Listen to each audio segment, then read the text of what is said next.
آج ارمان بھائی بھی پرائے ہو جائیں گے۔ میں اس وقت ڈریسنگ ٹیبل کے سامنے بیٹھی آنکھوں کے کناروں پر آئی پینسل پھیر رہی تھی جب صبا نے کمرے میں داخل ہوتے ہی حسب عادت بے سر و پا ہانکی۔ میں نے پہلے تو ہاتھ روکا اور پھر اسے دیکھا۔ پیچ اور بلیک کنٹراسٹ کا خوبصورت سوٹ پہنے وہ مجھ سے پہلے ہی تیار ہو چکی تھی۔ اس میں کم سے کم یہ عادت تو اچھی تھی، وہ تیار ہونے میں زیادہ وقت نہیں لیتی تھی۔ جانتی ہو آج کل شادی کے بعد لڑکیوں سے زیادہ لڑکے پرائے ہو جاتے ہیں۔ اپنی بات مکمل کرتے ہوئے وہ سامنے بیڈ پر بیٹھی۔ ارمان بھائی ایسے نہیں ہیں اور نہ یہ منگنی ان کی پسند سے ہو رہی ہے۔ میں نے آنکھوں کا کاجل مزید گہرا کیا۔ ہاں، یہ بات تم فروخ کے لیے کہہ سکتی ہو، اگر اس کی شادی اس جگہ ہو گئی جہاں وہ چاہتا ہے تو۔ کیا چاہتا ہے وہ؟ اس نے میری بات پر غور کیا اور اچھل پڑی۔ وہ اپنی کسی کولیگ کو پسند کرتا ہے اور مامی اسے انمتا کے لیے منا رہی ہیں۔ میں نے ٹیبل پر سے اپنے آوازیں اٹھا کر کانوں میں ڈالے۔ اس کا مطلب وہ انمتا سے شادی نہیں کرے گا؟ مامی بیچاری کا پلان فیل؟ وہ بے یقینی سے بڑبڑائی۔ یہ تو نہیں پتہ کہ وہ شادی کرے گا یا نہیں کرے گا، مگر فی الحال وہ راضی نہیں ہے۔ میں نے آئینے میں اپنے سراپے کا جائزہ لیا۔ دیکھا، اور تم نے خواہ انمتا بیچاری سے بیر باندھ لیا تھا۔ میری بات سنتے ہی صبا نے تبصرہ کیا۔ میں نے پلٹ کر اسے گھورا۔ تمہاری یہ بکواس کرنے کی عادت ختم کیوں نہیں ہو جاتی؟ تمہیں کیا لگتا ہے کہ میں اس؟ صبا کے تاثرات یکدم بدلے تھے۔ میں چپ ہوئی اور اس کی نظروں کے تعاقب میں دروازے کی سمت دیکھا۔ موہت دروازے سے ٹیک لگائے کھڑا تھا۔ یہ کیا سر، آپ ابھی تک تیار نہیں ہوئے؟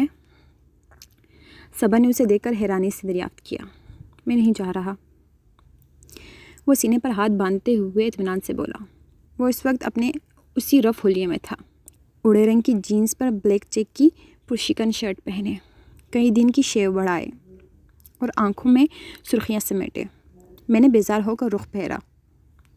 اسے دیکھ کر اگر ذہن میں کوئی تاثر ابھرتا تھا تو وہ پاگل خانے سے بھاگی کسی پاگل یا ناکام عاشق کا سا تھا۔ کیوں نہیں جا رہے؟ میرا موڈ نہیں ہے جانے کا، اور پھر مجھے اپنا کچھ ضروری کام بھی کرنا ہے، وہ مجھے دیکھتے ہوئے عام سے لہجے میں بتا رہا تھا، مگر اس کی نظریں مجھے اپنا آپ جلتا محسوس ہوا۔ کتنے عجیب ہیں آپ، بھائی کی منگنی بھی اٹینڈ نہیں کریں گے؟ وہ جب سے صبا کا ٹیچر بنا تھا صبا اس سے کچھ اسی طرح بات کرنے لگی تھی۔ منگنی بائی کی ہے، میری نہیں کہ شرکت ضروری ہو۔ وہ دھیرے سے مسکرایا۔ خود پر جمی اس کی گہری نظریں مجھے بے چین کرنے لگی تھیں۔ باہر نکلنے کا سوچا مگر اس کے دروازے میں کھڑے ہونے کی باعث یہ بھی نہیں کر پائی۔ ویسے میں آپ لوگوں کو یہ بتانے آیا تھا کہ ذرا جلدی باہر نکلنے کی زحمت کر لیجیے، ورنہ ہو سکتا ہے کہ آپ بھی یہ فنکشن اٹینڈ کرنے سے رہ جائیں۔ امی اور دادی کافی دیر پہلے ماموں کے ہاں جا چکی تھی، مگر ہماری تیاری نے کافی وقت لے لیا تھا، اب شاید انہوں نے ہی اسے بھیجا تھا۔ صبا تو یہ سنتے ہی تیزی سے باہر کی جانب بڑھی تھی۔ اس کے مڑنے پر میں نے بھی قدم بڑھائے، مگر 2 قدم بعد ہی وہ اچانک رک کر پلٹا اور میں جو اس کے پیچھے ہی تھی اسے ٹکراتے بچی۔ کیا ہے؟ اس یقینی تصادم سے بچتے ہی میں اس کی اس حرکت پر جلا گئی۔ اس کی آنکھوں میں شوخی تھی۔ سنا ہے عنقریب تمہاری بھی منگنی ہونے والی ہے؟ میں نے ٹھٹک کر اس کے تاثرات کا جائزہ لیا۔ اس کا انداز پوچھنے والا نہیں، چھیڑنے والا تھا۔ ہاں، بالکل ٹھیک سنا ہے۔ میں نے سر ہلایا۔ منگنیوں کا سیزن چل رہا ہے تو سوچا میں بھی منگنی کر ہی لوں۔ ایسا کیا؟